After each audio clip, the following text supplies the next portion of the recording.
आज का stock of the day है इन्फोसिस लिमिटेड। 1981 में established Infosys export revenue terms में भारत की दूसरे सबसे बड़ी आईटी सर्विस कंपनी है। FY22 में एक्सपोर्ट रेवेन्यू करीब 16,300 US मिलियंस डॉलर रहा। वहीं एम्प्लॉय हेडकाउंट 3.14 लैक्स का है। BFSI वर्टिकल्स में से सबसे बड़ा यानी कि 31% रेवेन्यू का योगदान है। उसके बाद रिटेल, एनर्जी, यूटिलिटीज और कम्युनिकेशन सेगमेंट को भी ये अपनी सर्विस प्रोवाइड करते हैं।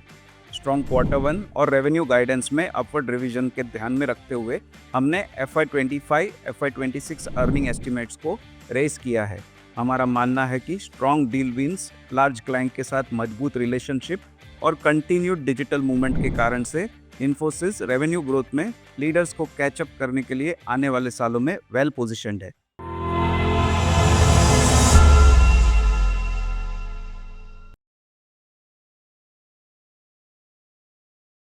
Investment in securities market are subject to market risks. Read all the related documents carefully before investing.